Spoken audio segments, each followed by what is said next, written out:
তা আমি এই অর্থ উপদেষ্টার কথার সাথে একমত না। আমাদের আয় বাড়ছে না, কিন্তু কর বাড়ছে। বেশি কর দিবেন নাকি ঘুষ দিবেন, এটা সে কিভাবে এই মুখে এই কথাটা বলে? কর বৃদ্ধি না করে কিভাবে ঘুষ বন্ধ করা যায়। দর্শক শুভেচ্ছা, জনতার কথা অনুষ্ঠানে আপনাদের স্বাগত জানাচ্ছি। আমি আসিফ সুমিত। আপনারা জানেন, জনগণের মতামত তুলে ধরতে একুশে টেলিভিশনের বিশেষ আয়োজন জনতার কথা। আমাদের প্রত্যাশা, দেশে শক্তিশালী গণতন্ত্র, আমরা চাই সরকারকে সহায়তা করতে। দর্শক, খুব সম্প্রতি অর্থ উপদেষ্টা মন্তব্য করেছেন যে টেবিলের নিচ দিয়ে টাকা দেওয়ার চেয়ে কর দেয়া ভালো। মূলত এখানে সাধারণ মানুষের কাছে প্রশ্ন রাখতে চাই, কর কারা দেন আর টেবিলের নিচ দিয়ে টাকা অর্থাৎ ঘুষ কারা নেন, আর এতে সমাধানই বা আসবে কোন পথে? কি মনে করেন সাধারণ মানুষ? কর বাড়াইলে টাকা আসবে, কিন্তু ঘুষ বন্ধ না করলে অরাজকতা বন্ধ হবে না, দেশের সুশৃঙ্খলা সৃষ্টি হবে না, এবং দেশকে সুন্দরভাবে পরিচালনা করা অনেক কষ্ট হবে। ঘুষের পরিবর্তে কর বাড়িয়ে দেওয়াটা, কর তো দিচ্ছে সাধারণ জনগণ, খেটে খাওয়া মানুষগুলো। তা আমি এই অর্থ উপদেষ্টার কথার সাথে একমত না। আমরা সবাই কর দিচ্ছি, তার মধ্যে যারা দুর্নীতিবাজ এবং দুর্নীতির সাথে জড়িত প্রকৃতভাবে তারাই এই আপনার ঘুষটা প্রচলন চালু রেখেছে, এবং এই ঘুষটা এখনও চালু আছে। ঘুষ এবং কর যাতে বন্ধ হয়, এই ব্যাপারে অন্তর্বর্তীকালীন সরকার যথাযথ পদক্ষেপ নেবে। আমাদের আয় বাড়ছে না, কিন্তু কর বাড়ছে। আমাদের সাধারণ মানুষের জন্য অনেক কষ্ট হয়ে যাচ্ছে। তা আমরা মনে করি যে আসলে প্রথমে দুর্নীতি এবং ঘুষটা বন্ধ হোক, তবে দেশ সুশৃঙ্খলভাবে চলবে। ঘুষ বন্ধ করতে হবে, ঘুষ বন্ধ করে কর চালু করতে হবে। মানে ঘুষ যদি বন্ধ না হয় তো কর দেওয়া লাভ হবে না। আপনারা কর দিবেন, বেশি কর দিবেন নাকি ঘুষ দিবেন, এটা সে কিভাবে এই মুখে এই কথাটা বলে? জুলাই আগস্টে গণঅভ্যুত্থানের লক্ষ্য কী ছিল, উদ্দেশ্য কী ছিল? একটি সন্ত্রাসমুক্ত, দুর্নীতিমুক্ত, ঘুষমুক্ত বাংলাদেশ চলবে। বাংলাদেশ আমাদের আগামী বাংলাদেশ হবে। এখানে যদি ঘুষ বন্ধ না করা যায়, তাহলে কোনো দিনই আপনি কর দিয়ে কিছু করতে পারবেন না। ডাকাত খুনি হাসিনার যে সরকার ছিল, তারা প্রত্যেকটা সেক্টরে তারা সব জায়গায় আপনার দুর্নীতি, আপনার ঘুষ বাণিজ্য এগুলো বাড়িয়েছে। কর বৃদ্ধি না করে কিভাবে ঘুষ বন্ধ করা যায়, কিভাবে ঘুষ ছাড়া চাকরি দেওয়া যায়, ঠিক আছে, সেই ব্যবস্থা করতে হবে। অনেক ধন্যবাদ আপনাকে। দর্শক, আপনারা শুনছিলেন সাধারণ মানুষের প্রতিক্রিয়া। মূলত অর্থ উপদেষ্টার বক্তব্যের প্রেক্ষিতে সাধারণ মানুষ যা মনে করেন সেটাই তারা বলছিলেন।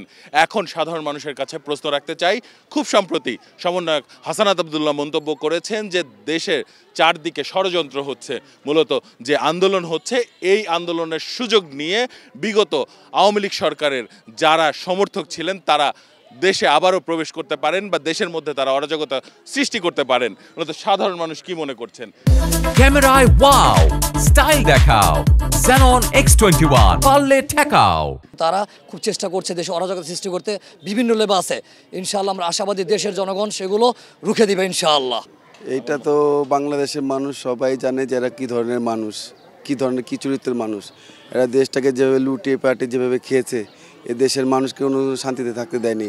সব প্রক্রিয়া চলতেছে আগের মতোই।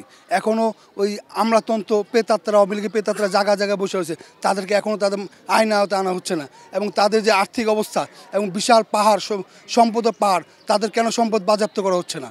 যারা দুর্নীতি হচ্ছে তাদের কেন ধরা হচ্ছে না? এটা আমার প্রশ্ন। যদি অরাজকতা বাড়ে, আর এখানে যদি আওয়ামী লীগের দালালরা, যারা শেখ হাসিনার যেসব মন্ত্রণালয়ের মধ্যে যেসব শেখ হাসিনার দোসররা আছে, তারা এবং তার নেতাকর্মীরা যারা আছে, তারা আরও বেশি ফুলে ফেপে উঠবে। তারা আমাদের সাথে আরও বেশি অরাজকতা সৃষ্টি করবে।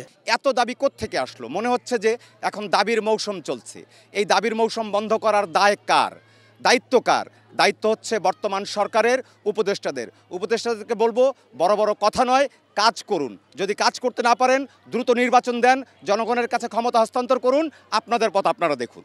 আপনারা যদি এভাবে দেশটা যদি চালান, তাহলে দেশটা কিন্তু আগে বাড়বে না। ওনাদের কিন্তু আসলে দেশ পরিচালনা করার মতো সেই অভিজ্ঞতাটা এখনও তৈরি হয়নি। তো অবশ্যই দেশে যে অস্থিরতা দূর করতে চাইলে অবশ্যই একটা জনমতের একটা সরকার দরকার।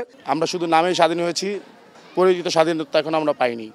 তো আমরা স্বাধীনতা তখনই পাবো যখন জনসাধারণ সুস্থ শান্তিতে নিঃশ্বাস নিতে পারবে। এই দীর্ঘ 6 মাসের মধ্যে অনেকগুলো আন্দোলনই হয়েছে, যে আন্দোলনগুলি আমরা সাধারণ জনগণ কখনো কাম্য করি না। কিন্তু আমরা দেখছি যে এই ফ্যাসিবাদ সরকার চলে যাওয়ার পরও অনেক সময় দেখছি বিভিন্ন আকার ইঙ্গিতে সে তার ফ্যাসিজম চালিয়ে যাচ্ছে। এখন কেন এত দাবি দেওয়া? আমি তো মনে করি এটা কোনো উদ্দেশ্যমূলক পূর্বক এই দাবি দেওয়া চলতেছে। রাজনৈতিক সমস্যার সমাধান রাজনীতিবিদদের নিয়ে করতে হবে। সে যদি ছাত্র বা ব্যবসায়িকদের নিয়ে করে তাহলে তো হবে না। এটা রাজনৈতিক সমস্যা। এটা সমস্যার সমাধান করতে হবে রাজনীতিবিদদেরকে।